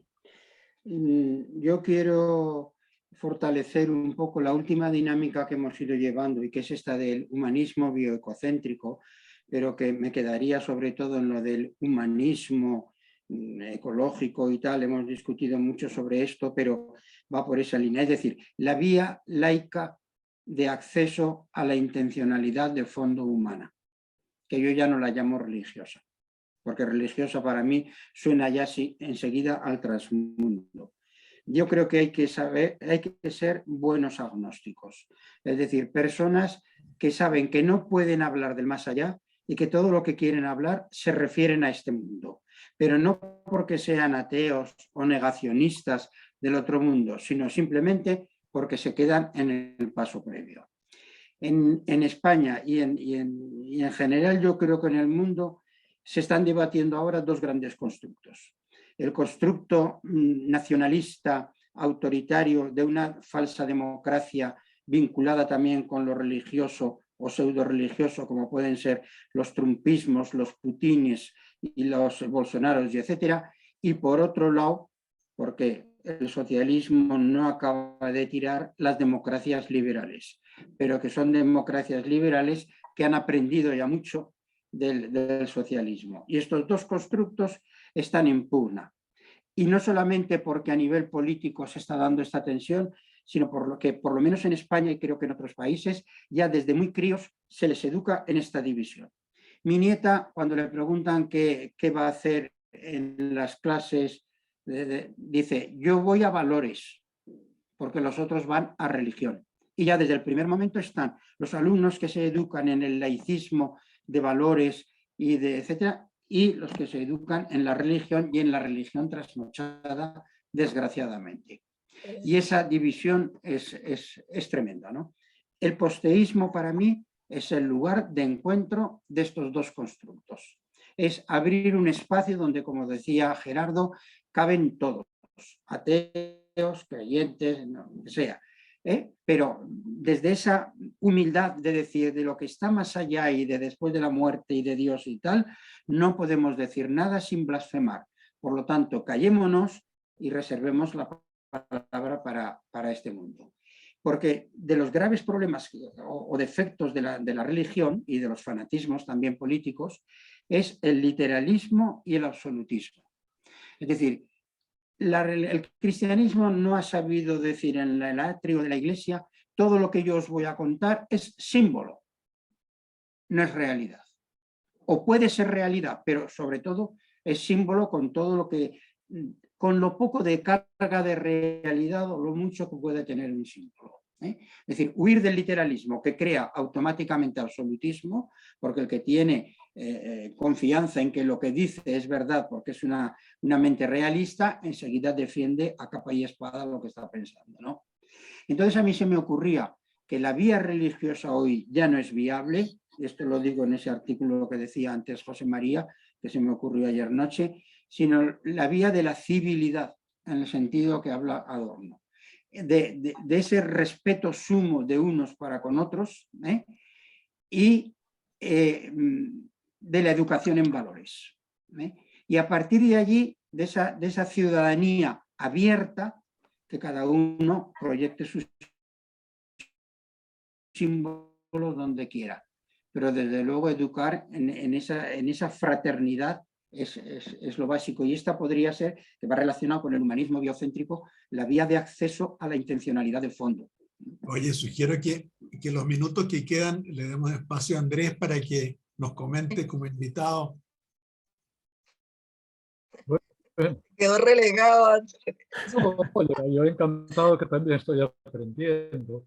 Bueno, yo creo que quizás se nos ha ido un poco la cosa. Imaginaos, estaba yo ahora pensando, imaginaros que en vez de ser nosotros, pues aquí un grupo de pintores muy preocupados por la pintura en España. Podría ser. Estos tendrían una intencionalidad, que sería una intencionalidad artística, preocupados que está faltando en la escuela, no se enseña dibujo, la gente no tiene sentido de la belleza, todo es zacio, todo tal, y estaríamos hablando de eso. Si éramos realistas, pintores realistas, diríamos, oye, nos interesa esto porque la sociedad necesita esta dimensión. Y nosotros vamos a profundizar en este tema, a ver si encontramos el modo de que nuestra pintura ayude a que la sociedad sea mejor, más sensible, más humana, más tal, etcétera, etcétera. Quiere decir que nosotros aquí estamos hablando de religión. Estamos hablando de una intencionalidad religiosa que no es toda la sociedad, es una dimensión de la sociedad. Pero nuestra preocupación es lograr que esta dimensión sea significativa, que nos ayude a todos a ser más humanos, sabiendo que aportamos un aspecto. Por lo tanto, yo lo que dice Santiago me parece que es borrar a la religión del panorama, tal como lo dice. Yo creo que no, yo creo que tenemos que ser modestos por un lado y al mismo tiempo exigentes. Elsa te decía, y alguien más dice, oye, en el tercer mundo están trabajando creyentes y están dando su vida, ¿no? Y estamos, entonces nosotros lo que tenemos es buscar que la intencionalidad religiosa nos ayude a nosotros primero entender lo que decimos. Por lo tanto, hay que ser muy críticos, analizar muy bien lo que significa, que en los significados hay todo desde el punto de vista religioso es un uso del lenguaje también, un uso de la razón y un uso del lenguaje que tiene su rigor. Si yo estoy jugando a las damas, no estoy jugando al ajedrez. Si estoy jugando a los religiosos, estoy jugando. Entonces, mi preocupación tiene que ayude realmente a realizar. Por ejemplo, un pequeño ejemplo para Gerardo. No es tu discusión, es lo que has dicho. Además, creo que sí, que relativizaste un poco estos panoramas milenarios que nos hace José. Y a mí siempre eso de todo o nada, hay que cambiar todo, yo creo que todo. Tenemos que ser muy modestos. Nosotros estamos en un periodo de elaboración que tenemos que cambiar cosas en un flujo histórico que nos seguirá y que hacemos. Pero quería decir, por ejemplo, la vida más allá, si la religión habla también de resurrección, es si en la medida, y esa es la verdad, en la medida en que nos ayuda a vivir más aquí y a empeñarnos en transformar esta realidad y darle sentido a esta realidad. Piensa, por ejemplo, en el diálogo de Horkheimer con Benjamin, ateos, y se preguntan, ¿vale la pena trabajar en la historia con todo el absurdo que hay, que están muriendo millones de personas que no tienen remedio? Millones de niños que ni siquiera han tenido ocasión de vivir y que no tienen remedio ninguno. Y contestan, dos ateos, eso solo tendría un remedio religioso, teológico, si hubiese alguien capaz de rescatar a las vidas. Bueno, cuando yo, meditando la muerte de Jesús, que hay que devolvérsela, que la han inventado tal como está, pero cuando veo que Jesús fue capaz de dar su vida por lo que estaba haciendo, y que eso le daba esperanza a él, le dio esperanza a él, y nos la da a nosotros, y nos ayuda a pensar que incluso los que ahora están muriendo en la guerra de Putin y todo eso, que esos también van a estar en las manos de Dios en definitiva. No tiene que desmovilizarme para trabajar por la paz, pero me dice, oye, no son seres absurdos, tienen esperanza, vale la pena trabajar, porque si no te quedarías posiblemente con la utopía o con no hacer nada. Yo, por eso me gusta tanto la palabra esperanza. Tenemos que hacer lo más posible, porque tengo esperanza, y de mejorar esto, pero saber que en definitiva hay el sentido para la vida, pase lo que pasa. Alguien lo decía también, el que muere en la cruz, en el fondo muere fracasado, y no muere fracasado, porque sabe que eso puede decir, en tus manos pongo mi vida, ¿no? Bueno, poder decir esto a la gente y decirlo bien, yo creo que es muy importante. Y que no desmoviliza, sino que moviliza. Y si desmoviliza, es que se está interpretando mal y se está haciendo mal a todos. Y por eso yo decía, nosotros aquí estamos en un grupo, en este momento, en un grupo de teología, estamos meditando o pensando cuál es la actitud religiosa correcta para mi vida y para la sociedad. Y entonces tenemos que ser modestos, tenemos una pequeña aportación, una pequeña, para que esta aportación sea buena y que ayude a vivir más a los demás, que fecunde las otras dimensiones, etcétera, etcétera, pero saber que esas dimensiones les tocan a ellos. Y que yo voy a colaborar, igual que les pediré que ellos colaboren en lo mío, si les convence, si les conviene. No sé si me aclaro. Por eso yo no me gusta mezclar las intencionalidades. Yo hoy tengo con José, algún día tenemos que hablar ya más así, más face to face. Esa científico y lo religioso yo no lo entiendo, de verdad. Yo creo que la ciencia tiene sus intencionalidades y sus trabajos, y como científicos que hagan lo que quieren las ciencias. Igualmente Einstein que Newton. No para mí son iguales, teológicamente, porque ellos están en otra intencionalidad. Y si discuto con ellos será ver para qué usas las armas, para qué usas todo eso sí. Cuando entras en otra dimensión, pero dimensión científica es una dimensión, como si es un pintor, o si incluso ya la ética, que está mucho más cerca de nosotros, o la medicina, son todas intencionalidades que están ahí y que tienen su autonomía, que yo debo respetar, pero también hay que respetar la mía, que es la cuestión más allá de la muerte. Pero me estoy enrollando porque son cosas tan complejas que necesitarían un diálogo muy detallado, ¿no?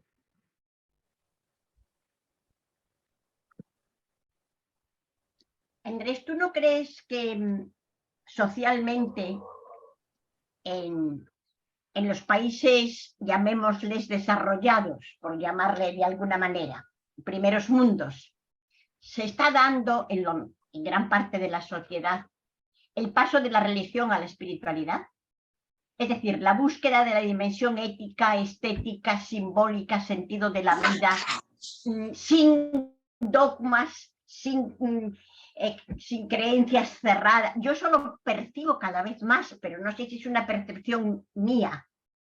Por eso estamos en un periodo de elaboración. Es decir, lo que decimos hoy no se entiende. Es decir, yo estoy convencido cada vez más que lo que decimos hoy en teología, en general, no se entiende. Y por eso tenemos que cambiarlo. Pero no abandonarlo, porque esta dimensión es muy importante. Y yo creo que la espiritualidad está despertando a la gente. Cuando decíamos antes, Es que la gente no piensa en esto. Sí, la espiritualidad es un modo de estar abierto a la intencionalidad religiosa, porque la espiritualidad es lo que está integrada en ese tipo de preocupaciones que definen lo religioso, que es la preocupación por lo último, por el sentido de la vida, por esta humanización de todas las dimensiones, etcétera, etcétera. Y por lo tanto yo creo que eso está ahora. Nosotros, como hemos gastado las palabras, hay no sé si habéis leído que hay obispos inteligentes, ¿eh? Un cardenal belga daba una entrevista el otro día muy bonita en Religión Digital, una cosa que decía, es que nosotros estamos hablando para gente que ya no existe. Nuestro lenguaje está hecho para hablar a gente del 19, del 18 y del 19. Nosotros tenemos que crear un lenguaje para esto, pero tampoco pensar que somos astronautas que hemos aterrizado en la Tierra y que no tenemos historia. Pues somos sucesores de eso, tenemos su cultura, pero que ha cambiado y tenemos que lo que hemos heredado, no tirarlo por la borda, sino transformarlo como hacemos con nuestras casas, como hacemos con nuestra literatura, como hacemos con nuestra ciencia, porque la ciencia actual es distinta, pero está apoyada en la del 19, en la del 18 y en la del 17. No es que la ciencia de hoy esté en el aire, es continuación, es una reconfiguración histórica de la intencionalidad científica. Bueno, y claro, uno que quiera hoy hacer experimentos como los de Newton estaría haciendo tonterías, pero Newton hizo mucho bien a la tal y tengo que reconocerlo. Y gracias a él, gracias al paradigma calcedónico, podemos hoy nosotros decir en la religión muchas cosas que ni se nos ocurrirían y no podríamos pensar. Pero tenemos también que tener el valor de decir, mira, ya lo has dicho tú y ahora quiero pensarlo y decirlo de otra manera. Y vamos a crear. Ahora, lo que creo, y tú decías urgente, es urgente. ¿Y qué hay que hacer? Lo que podamos, que es poco. Somos finitos. Hay algo que para Dios es infinitamente urgente todo. Y fíjate lo que logra hacer moviendo los corazones, lo que hacemos caso. Por lo tanto, yo creo que tenemos que hacer lo que nos es posible, pero sin perder el sentido de que estamos en una historia de continuidad a la que tenemos que respetar las distintas etapas y al mismo tiempo tener la libertad de reconfigurarlo para que signifique y que ayude. Esto sería un poco. José María había pedido la palabra. José María, ¿no? Perdón. Bien. José, adelante. No, era para decir que me tengo que ir, son las 6:00. Estamos en el tiempo cumplido. Siempre tenemos 2 horas. Andrés, creo que Santiago había pasado unas cuestiones, unas preguntitas muy esquemáticas. No vamos a tratarlo ahora. Yo creo que mucho de lo que hemos compartido está entre líneas entre esas cuestiones. Sin embargo, si no es abusar de ti y de quitarte trabajo a lo que estás ahora dedicado, pudiera ser interesante si se te ocurre alguna respuesta puntual o compartir algo puntual sobre alguna de esas cuestiones, le puedes responder a Santiago por escrito para socializarlo con los demás.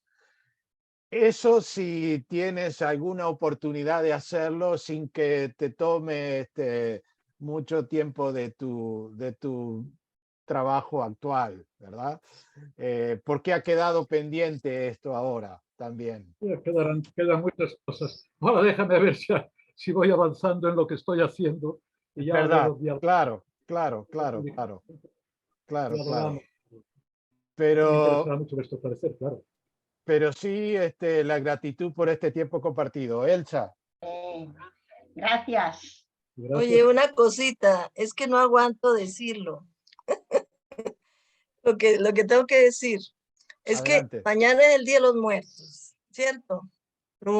Noviembre 1 y 2. Nosotros los mexicanos es un de día todos los santos. De todos los santos difuntos, y ya le llamamos el Día de los Muertos. Los mexicanos, para los mexicanos es un día muy importante, de fiesta y todo. Yo hago pan de muerto aquí, voy a poner ya el altar de muertos con las calaveritas y todo eso.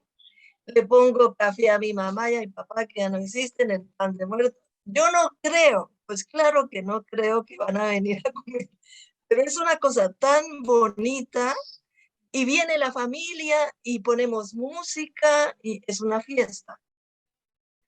Pero imagínate, hablando aquí nosotros del otro lado, bueno, de todas las tradiciones que nos vienen desde antepasado, nuestros ancestros indígenas, ¿cierto? Pues que uno no muere, sino que pasa al otro lado, y eso es bonito. Y en las terapias es muy bonito porque tú te tomas un tequila y hablas con tu mamá, le pides perdón por lo que hiciste. Es una cosa muy funcional, ¿verdad? Pero yo quería decirlo porque estamos hablando de que no existe nada por allá y ahora yo hago el altar de muertos, y hago pan de muertos y todo eso, ¿verdad? Pero yo no lo puedo dejar porque incluso siendo protestante, porque eso es más católico, en mi casa lo hacen. Mi familia me dice, no pierdas tu identidad mexicana, no sé qué. Entonces, claro que yo sé que no vienen, pero es tan bonito que viene la familia, comemos del pan, compartimos todos. Es como la rosca de Reyes del 6 de enero que yo siempre hago, con los muñequitos y al que le toca, pues que haga la fiesta el día de la Candelaria. Adiós, Bueno, José. ya se va José. Yo sí quería... Bueno, Andrés, era un fuerte eso, nada abrazo. más que Un fuerte no abrazo es y que soy gracias, Andrés. hipócrita, ¿verdad? Adiós, José. Te mando la dirección de las dos conferencias que he dado estos días sobre la resurrección y se la mandas a los demás. Vale. O sea, alguno le- Bien, muy bien. Gracias.